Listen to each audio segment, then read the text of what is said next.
Meu nome é Luciane Gomes, eu sou professora, acredito que alguns já me conheçam. E estou bem honrada em poder conversar sobre dois temas que me são bastante caros.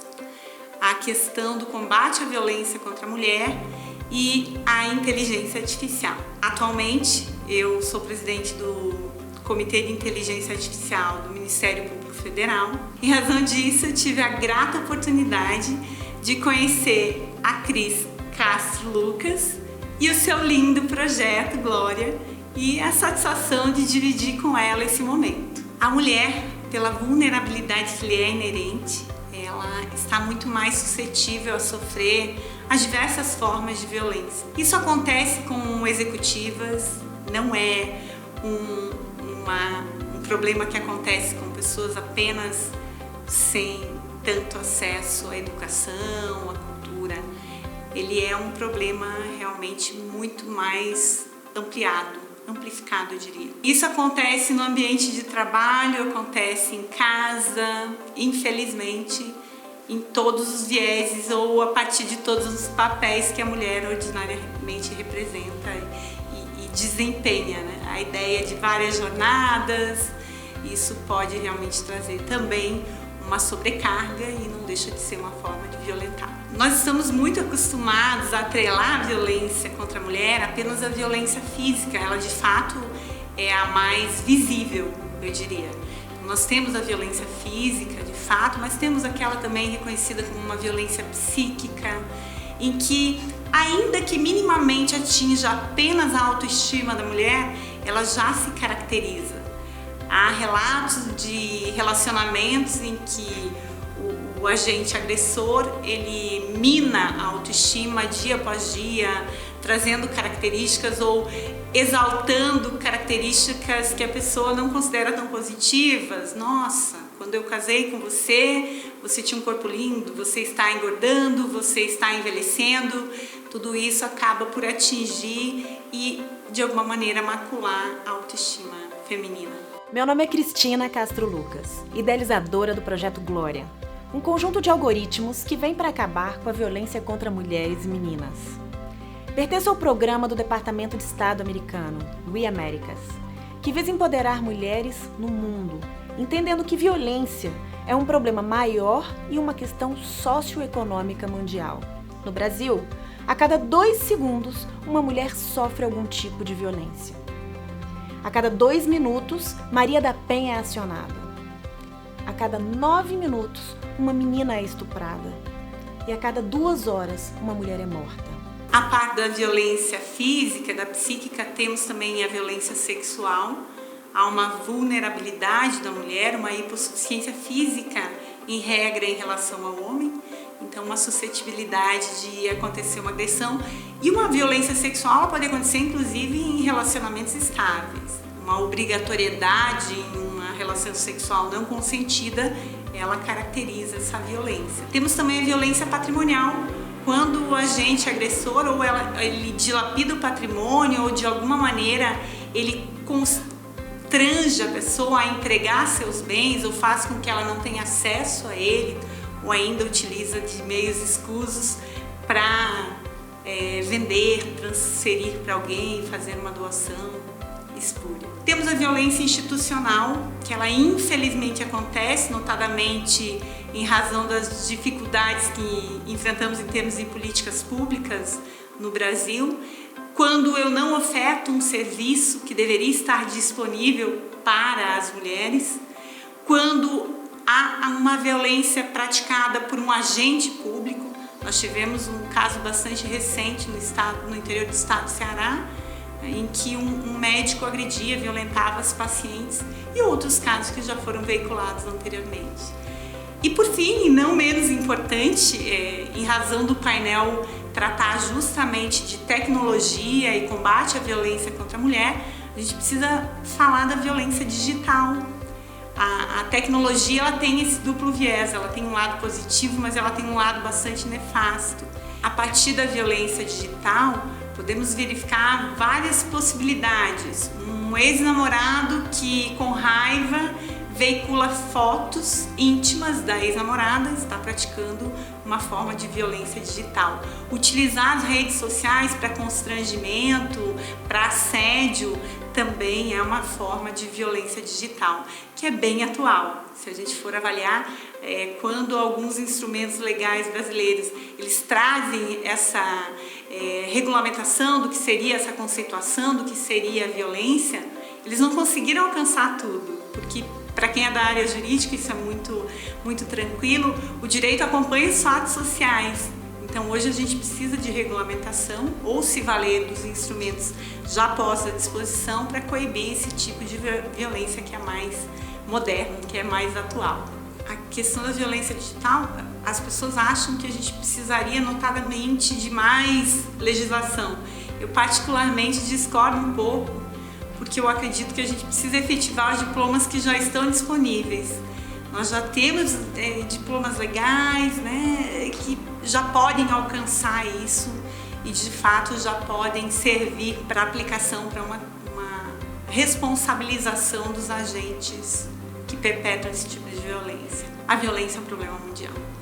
É um problema muito marcante no Brasil, sem sombra de dúvida, mas infelizmente a gente tem exemplos dos mais nefastos ao longo do mundo. Sabemos que mulheres sofrem muito em determinados países, talvez até muito mais do que aqui, mas é um problema nacional que precisa ser enfrentado com mais rigor, com instrumentos mais fortes, com posturas, com mudanças de paradigmas, com mudanças culturais e educacionais, eu diria. É uma preocupação transnacional e os organismos que são mais ativos no combate à violência no mundo todo são, por certo, a ONU e a OEA. A ONU com a Declaração de Genebra, com a Convenção de Genebra, que já é uma convenção bastante antiga, mas que tem a ideia de uma tolerância zero pelos signatários com relação à violência nos seus países.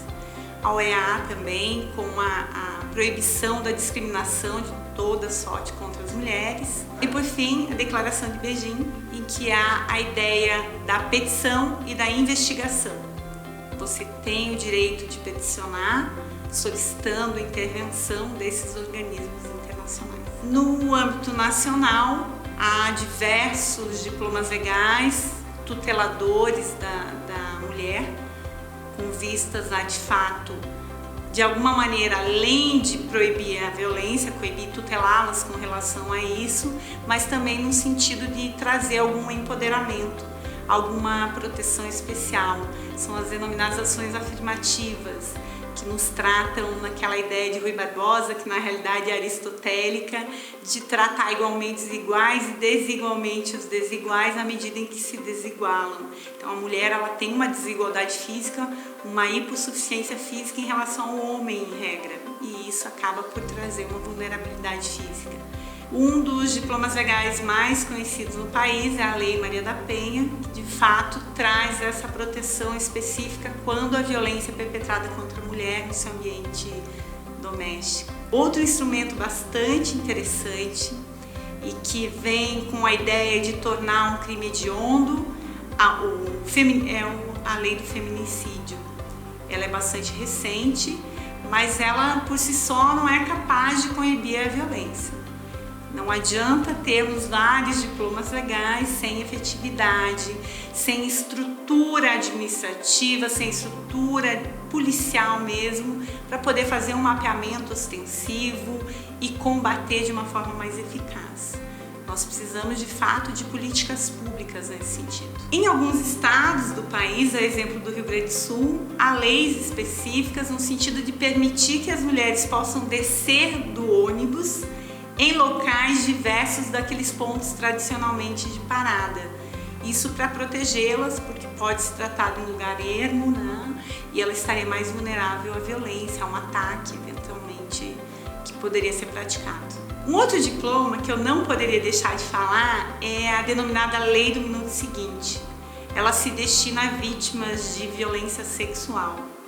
Elas têm o direito, e talvez ainda não conheçam a extensão, de um atendimento imediato em todos os aspectos, seja um atendimento físico pela violência imediatamente sofrida, seja a questão do tratamento de uma eventual DST, também com relação à possibilidade de uma gravidez indesejada, decorrente de um estupro, então ela poderia a ela ser dispensada alguma medicação especial para evitar, e também um atendimento psicológico nesse momento de extrema vulnerabilidade, extrema necessidade de uma atenção imediata por parte das instituições que ofertam os serviços públicos. Prioridade num atendimento psicológico,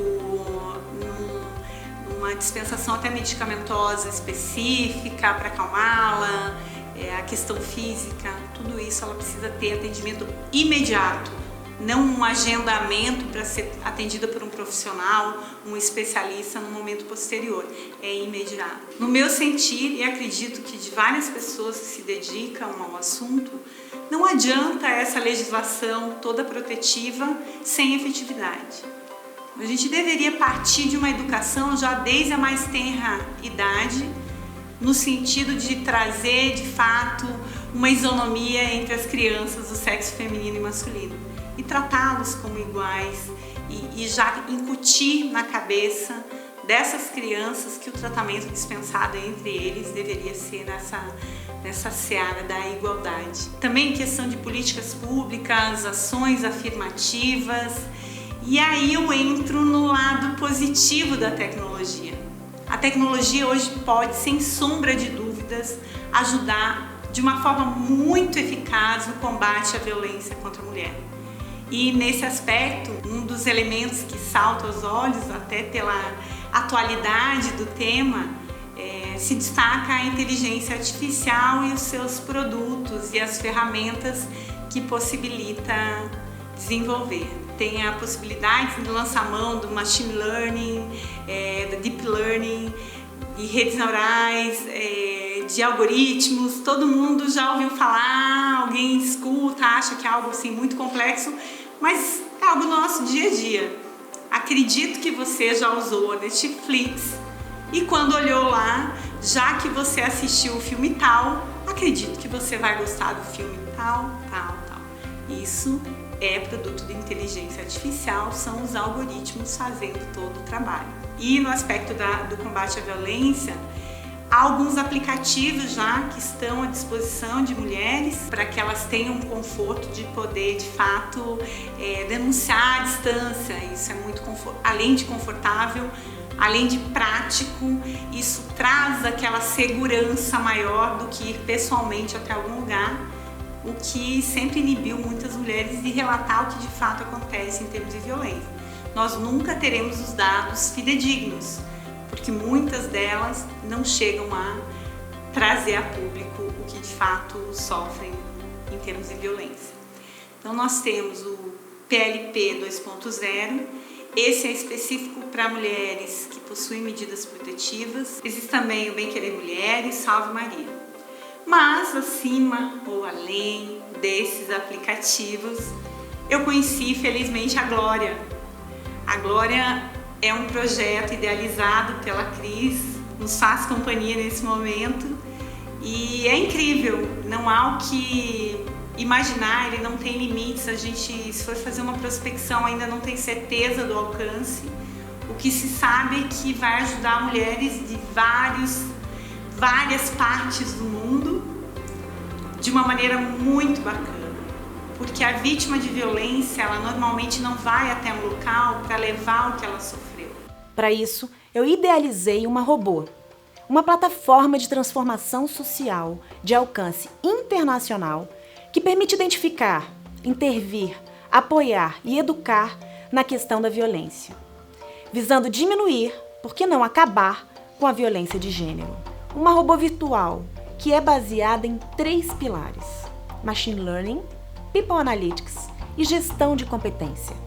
Uma robozinha que pode aprender a cada interação. Cada mulher, cada menina que conversar com ela, ela vai aprender. A partir disso, os dados serão avaliados, entendidos, monitorados e construídos mapas de calor, que apresentarão histórias com narrativas completas desses dados. Por fim, com gestão de competência, poderemos entender o impacto que a Glória pode gerar na questão comportamental e educacional da sociedade. Como a Glória vai funcionar? De duas maneiras. Online, atuando com meninas e mulheres que estejam online pelas redes sociais, Facebook, Instagram, Twitter ou pelo site, ou de maneira offline, em totens instalados em locais públicos ou eventos, onde ela vai coletar os dados e informações, entendendo o discurso de meninas e mulheres que sofreram violência ou que podem vir a sofrer. O projeto ainda conta com várias outras ações. A construção de uma biblioteca digital Glória, que visa trazer informações referente ao contexto feminino. Com essa plataforma, buscamos atuar de maneira relacional com outras vítimas que necessitem de apoio, por exemplo, a tecnologia de georreferenciamento. Sair de casa e chegar no trabalho nem sempre é uma tarefa segura. Por que não ser apoiada e ajudada pela Glória?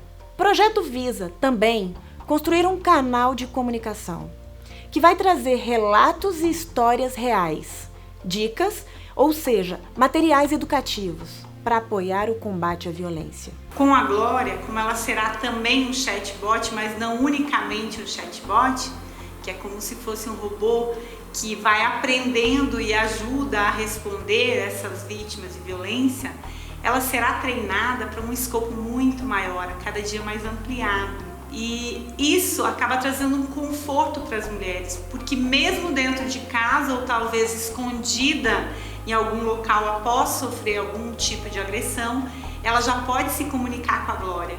A Glória estará ali substituindo milhares de pessoas que precisariam disponibilizar o tempo para fazer esse trabalho.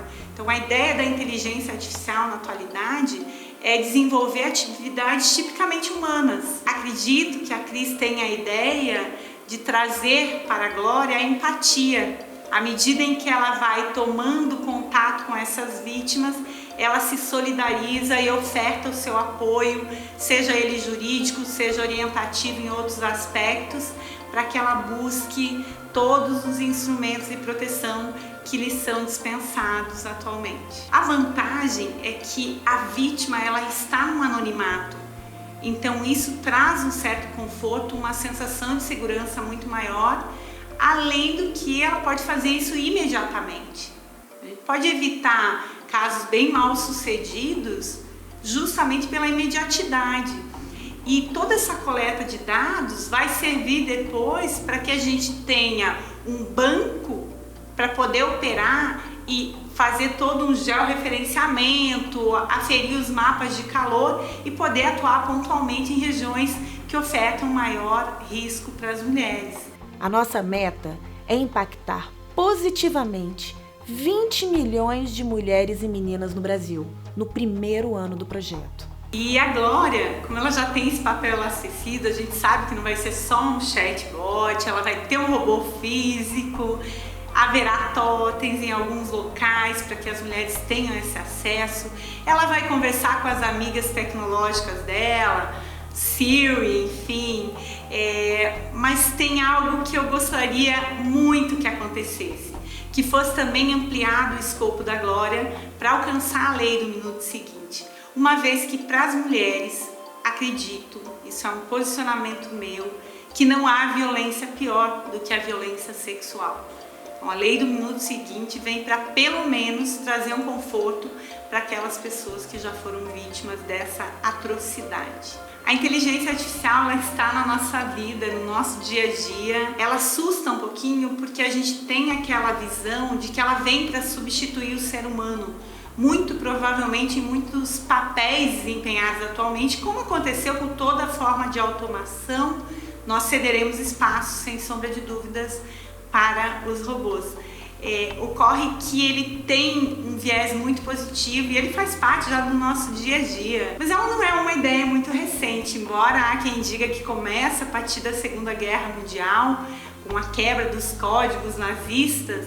Ela foi idealizada mesmo pelos filósofos da antiguidade, notadamente por Aristóteles, que falava já à época em substituição de tarefas humanas por agentes autônomos.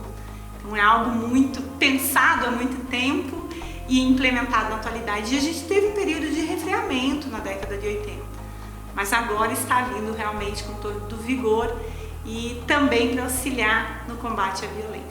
Só tenho a agradecer aos idealizadores do evento, a todos os participantes. Não sabem a dor que estou sentindo por não estar pessoalmente com vocês. Eu tenho um amor muito grande pela Paraíba. Foram 14 anos de Paraíba em minha vida. Eu realmente adoraria estar com vocês, mas dediquei um tempinho. A gente teve um probleminha de agenda que já existia no momento do convite, mas encontramos uma forma, a partir da tecnologia, de chegar a todos vocês. Muito obrigada! O que você vai assistir a seguir são algumas histórias reais de mulheres que mostram um pouquinho da realidade que enfrentamos. Nós precisamos mudar essa situação e eu preciso da sua ajuda. Vamos juntos? Eu sou a Maria. Eu sempre confiei muito nele. Os gritos começaram, o respeito foi acabando e um dia ele me bateu. Acreditei que era porque ele estava passando por um problema. Mas a história não parou por aí. Eu sou a Paula. As melhores oportunidades nunca eram pra mim. Eu sempre trabalhei duro, me dediquei mais do que todo mundo. Ela é bonitinha demais pra ser competente. Sempre um monte de piadinha sobre a única negra do escritório. Eu comecei a acreditar nisso. Até que um dia... Eu sou a Juliana. Fui violentada na minha própria casa, quando eu ainda era criança e por quem eu menos esperava. Estava dormindo quando eu senti a respiração dele. Sua mão tapou a minha boca e ele pediu para eu não gritar. Eu nunca imaginei. Eu sou a Glória. Você ainda vai ouvir falar muito de mim. Eu sou uma robô. Uma inteligência artificial desenvolvida para ser a somatória de todas as mulheres e meninas que sofreram violência ou que podem vir a sofrer. Todos os meus esforços estão voltados para reduzir a opressão e violência física, psicológica e sexual contra as mulheres. Quanto mais você me ensina, mais eu sou capaz de aprender e, portanto, posso ajudar cada vez mais a acabar com a violência. Estarei em muitos lugares, nas redes sociais, no meu site, em totens em escolas, rodoviárias, em grandes eventos. Enfim, onde precisar, lá estarei. Acesse meu site eusouagloria.com.br ou meu Instagram, @eusouagloria. Eu vou mudar o mundo. E você? Vem?